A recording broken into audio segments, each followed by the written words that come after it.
Joe Biden is breaking all kinds of records. Unfortunately for the American people, they aren't records you want to break. The inflation rate is rising higher than we've seen in decades as his polling numbers are sinking to embarrassing new lows. It's no wonder the president can't find anyone who wants to share a stage with him. God bless you all.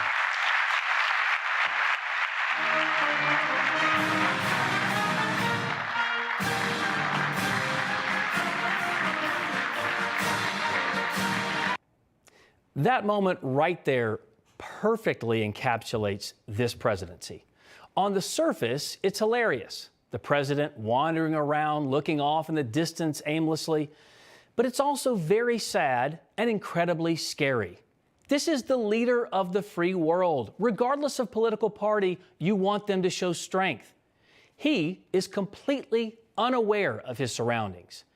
If Biden can't gauge what's going on directly around him, how's he supposed to gauge any of the highly complex domestic and international issues that have and will come across his desk? It's no wonder the last 16 months have been fraught with crisis after crisis. Joe Biden promised his team would be the complete opposite of the Trump administration, and unfortunately, he's kept that promise. We went from being energy independent to begging Saudi Arabia for oil, from a sane, safe, and secure southern border policy to millions pouring into American neighborhoods illegally and unlawfully, from enjoying record low inflation to seeing the cost of goods and services skyrocket, crushing the American people. Earlier this week, the Labor Department reported that the Consumer Price Index had risen to 8.5%, the fastest 12-month pace since 1981. 8.5%. That's the same as a huge pay cut or a massive tax increase. And this president has no idea what he's doing. So the best thing he can think of is playing the blame game. What people don't know is that 70% of the increase in inflation was a consequence of Putin's price hike because of the impact on oil prices. 70%. What people don't know, he says. He really thinks you're stupid enough to believe this is Vladimir Putin's fault? This administration has no respect for the people they're supposed to be leading. He thinks you forgot. Long before we were talking about troop buildup on the Ukrainian border, we were talking about inflation. Joe Biden was handed an inflation rate of less than 2%. His wrong-headed policies triggered our massive inflation rate spike immediately. The month after Joe Biden took office, inflation was at 1.7%. From February 2021 until January 2022, the rate had exploded to 7.5%, all before Putin invaded Ukraine. In that time, we've seen multi-trillion-dollar, out-of-control government spending bills, weakness on the world stage, gutting the domestic oil industry. All of these things contribute to inflation. You know this. I know this. Even Democrat economists know this.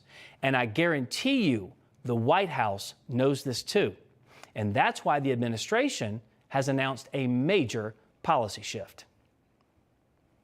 The Interior Department says it planned to open up 145,000 acres of public lands in 9 states to oil and gas leasing next week.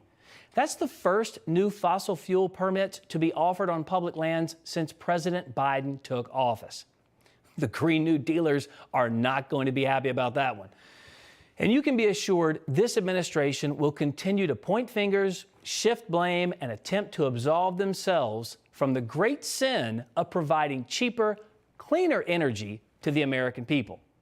And while we're looking at disasters caused by this administration, you cannot ignore the dysfunctional, dangerous debacle at our southern border.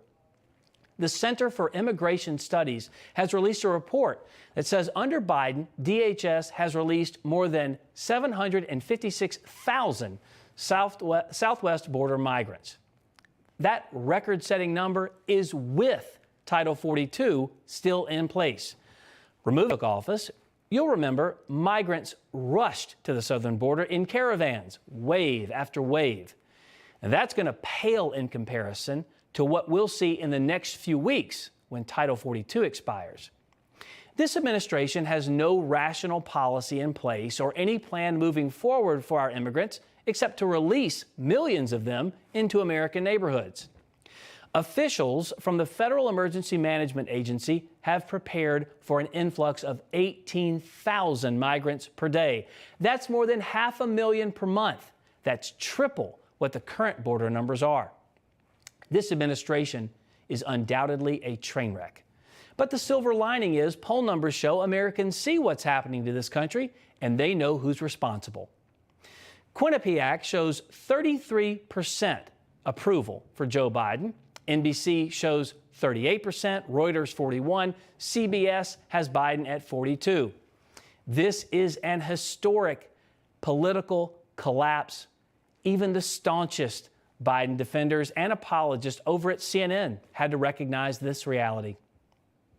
When you have 3 or 4 pollsters showing the lowest numbers for the President of the United States, that is indicative of a president who's in a lot of trouble, at least to where he has standed historically. This is a really, really, really bad number. That was CNN, y'all. Well, Joe Biden is most definitely uniting us. And for the first time in a long time, most Americans agree on something. Joe Biden is a terrible president.